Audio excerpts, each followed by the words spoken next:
দিনটা ছিল 1 জানুয়ারি আর আমরা চলে গেলাম বোটানিক্যাল গার্ডেন ঘুরতে।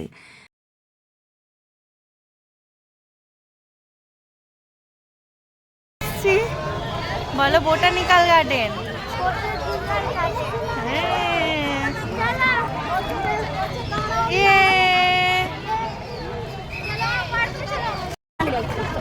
এই বোটানিক্যাল গার্ডেনের কোথায় যে শুরু বোঝা বড় দায়। ভেতরে ঢুকলাম তো একটা গেট দিয়ে, গিয়ে দেখি লক্ষ লক্ষ মানুষের ভিড়। এত লোক বোটানিক্যাল গার্ডেনে তো ভাবতে পারিনি। অবশ্য হওয়ারই কথা ছিল, 1 জানুয়ারি বলে কথা। সবাই বাচ্চা কাচ্চা নিয়ে, ফ্যামিলি নিয়ে সবাই ঘুরতে যায়। তো সবাইকার মতো আমরাও এনজয় করতে থাকলাম। কিছু দূর গিয়ে দেখি বেগুন গাছ। বাপরে কত রকমের বেগুন দেখলাম, ভিডিও করে নিলাম।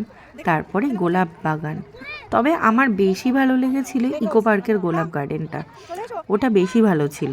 এটা আমার সেরকম লাগলো না, ঠিক আছে তাও ভালো, কারণ বোটানিক্যাল গার্ডেনে তো কোনো দিন ঘুরিনি, দেখলাম জিনিসটা কেমন। আর ছোট ছোট ফ্লাওয়ারের গার্ডেন ছিল, ঠিক আছে অ্যাভারেজ, সেরকম কিছু ছিল না। আর মেন ব্যাপার ছিল এই যে সেই বট গাছ। এই বট গাছ দেখতেই প্রত্যেকটা লোক আসে। আমিও ছোটোবেলার থেকে বহু শুনেছি যে একটা বট গাছ আছে যার কোথায় শিকড়, কোনটা অ্যাকচুয়ালি গাছ, কোনটা মেন গাছ সেটা বোঝাই যায় না। তো যাই হোক, বোঝা তো যাচ্ছে, একটা গাছ তো দেখতে পাচ্ছি। এবার সেই গাছের কোথায় অ্যাকচুয়াল শিকড়, কোথায় অ্যাকচুয়াল গাছটা, সেটাই বুঝতে পারছি না। ভিডিও করে নিলাম, সারা জীবনের মতো রইলো, দেখা যাক। এরপরেই চলে এলাম মেন পার্টে। এই যে সেই পদ্মপাতা, এটা নাকি 15 থেকে 20 কেজি মতো ওয়েট নিতে পারে। এর ওপর বসলে 15 থেকে 20 কেজি অবধি নেওয়া যাবে, এরা ভার বহন করতে পারে। তো যথারীতি দেখলাম, ভিডিও করলাম, খুব ভালো লাগলো এই জিনিসটা দেখে। এইটা এখানেই শুধু আছে তা নয়, আরও অনেক এরকম ছোট ছোট পুকুর মতো আছে ওদের, তো সেখানেও অনেক জায়গায় আছে।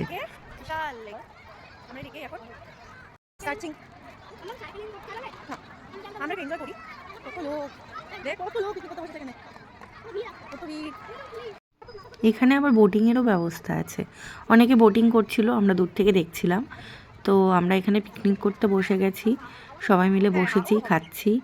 তো জিনিসটা খুব ভালোই লাগছিল, সবাই এনজয়ও করছিলাম, সেলফি তুললাম। এবার আমাদের শুরু হলো সেলফি তোলা। এই শুরু হলো আমাদের গ্রুপ সেলফি। এরপর গ্রুপ সেলফি তুলে আমরা লাঞ্চে চলে গেলাম।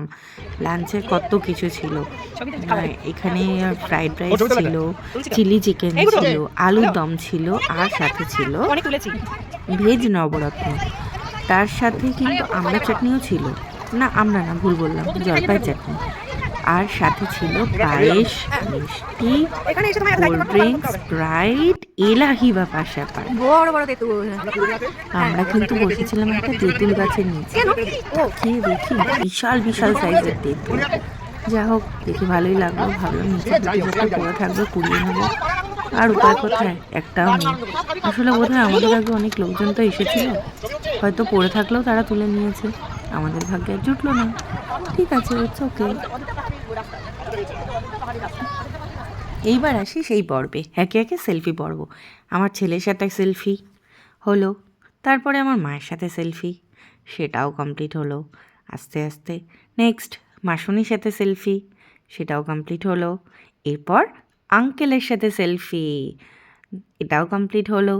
নেক্সট চলে এলাম গ্রুপ সেলফি। এখানে অবশ্য আঙ্কেল নেই, কারণ আঙ্কেল আমাদের সাথে তখন একটু ঘুরতে যায়নি, কারণ আমরা অনেক জিনিস নিয়ে এসেছিলাম, সেগুলো আঙ্কেল বসে বসে পাহারা দিচ্ছিল। এইটা হলো আমাদের বাড়ি ফেরার আগে লাস্ট সেলফি। একবার টোটোয় ওঠার আগে সেলফি, এটা টোটোয় ওঠার পরে সেলফি। এইবার শুরু হলো আমার ভিডিও করা। সেইখান থেকে ভিডিও করতে করতে দেখছি এলাকাটা কত বড়। সত্যি এখানে হেঁটে কিন্তু ঘোরা ইম্পসিবল। কে হেঁটে ঘোরে বাবা জানি না, আমার পক্ষে সম্ভবই না। এত বড় এলাকা আমি তো ভাবতেই পারিনি।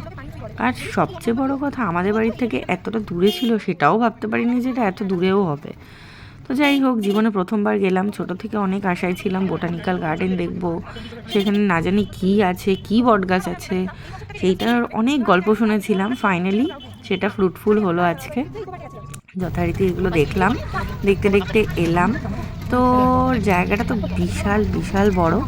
তো তোমরাও এনজয় করো আমার সাথে সাথে, ভিডিওটা দিলাম, ভালো লাগলে দেখো, কমপ্লিটলি দেখো।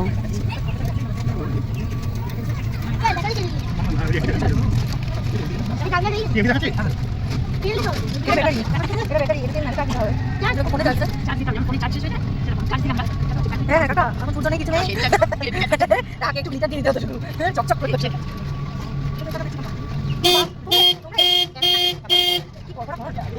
তুমি এত টাকা দেখেছো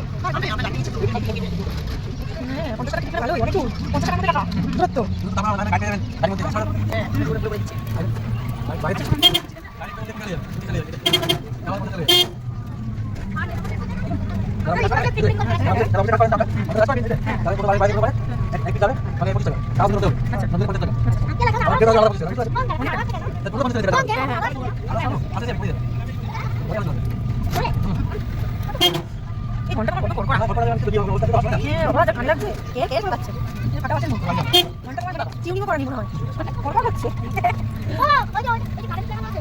কত বড় এলাকা তোমরা এতটা হেঁটে কি করে মানে লোকে ও তোমরা এত কষ্ট পেলে খাই ব্যথা আমার মায়ের সন্তান সর্বাঙ্গী সিংহের রক্ত তো বইছে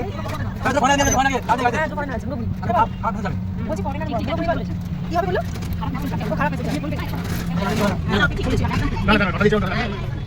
ওনারা এখন এসছে কেন সারাদিন না এসে অনেকটা সময় আসার পর ফাইনালি একটা গেটে এসে পৌঁছলাম যেখান থেকে আমরা বেরোচ্ছি। তো এখান থেকে এসে আমরা বেরিয়ে আমাদের গাড়ি পার্ক করা ছিল বাইরে, তো সেখানে আমরা উঠে পড়লাম। এমনকি আমি আমার গাড়ি নিয়ে যাইনি, কারণ আমি জায়গাটা চিনতাম না বলে আঙ্কেলের গাড়িতেই ফিরেছি। তো কিছু দূর আসার পর আঙ্কেল তো আমাদের নামিয়ে দিল। তারপর আমাদের যা হেঁটে গেল, আমরা না ওলা পাচ্ছি, না উবের পাচ্ছি, না যাত্রী সাথী পাচ্ছি, না ইনড্রাইভ পাচ্ছি, কিছুই পাচ্ছিলাম না। কিন্তু অপশান নেই, বাড়ি তো ফিরতেই হবে। তো জ্যাম তো শেষ নেই, জ্যামের অত্যাধিক জ্যাম। আমরা এত সময় লেগেছে আমাদের ফিরতে, বলার মতো কথা না। ঠিক আছে, তাও আমরা একটা অপশন খুঁজে বার করেছি, দেখতে থাকো তাহলেই বুঝতে পারবে। নিজের গাড়ি যখন বললো তারপর তোমার ওই সেখান থেকে আর কি শুরুয়াত। হ্যাঁ, তাও তো আমি যখন গাড়ি ওরও গাড়ি দিয়েছিল আমাকে যে ওই ইয়ের জন্য, ও আমাকে গাড়ি গিফট করছে, এরকম একটা ব্যাপার। আর ও মাথাটা খেয়ে বলেছিল যে তোর যে বাচ্চা আসবে নিজের গাড়িতে আসবে, আমি বলেছিলাম করবে। মানে ফাইনাল টাচ দিলাম। কাকুর গাড়ি থেকে নামার পর আমরা ভিক্টোরিয়ার সামনে এই হলুদ ট্যাক্সিটা বুক করলাম। এই হলুদ ট্যাক্সিটা করে আমরা বাড়ির পথে রওনা দিলাম। এখানে অনেক সুন্দর লাইটিং করেছিল, সেগুলো একটু ক্যাপচার করে নিলাম। ফাইনালি বাড়ি গেলাম, আর তারপরে আর এনার্জি দিচ্ছিল না। যাই হোক, একটা ভালো ভালো ছবি আপলোড করার ইচ্ছে হলো, তাই জন্য এটা সবার জন্য দিলাম। সবাই দেখো, আশা করি ভালো লাগবে। আর যদি ভিডিওটা ভালো লাগে তাহলে সবাই ঘুরতে এসো এখানে। যারা এখনও পর্যন্ত যাওনি, আমার মনে হয় বাচ্চা নিয়ে গেলে খুব ভালো এনজয় করবে তারা। আর সবচেয়ে বড় কথা, এখানে বসার অনেক জায়গা আছে, এটা অনেক ইউজফুল। তো খাবার নিয়ে বাড়ির থেকে এসে কমপ্লিটলি তোমরা এখানে এসে পিকনিক করতে পারবে। তবে বাচ্চাদের কোনো রাইড নেই অন্য জায়গার মতো, এখানে শুধু বসে থাকা, খাওয়া, ব্যাস এইটুকুনি। টাটা।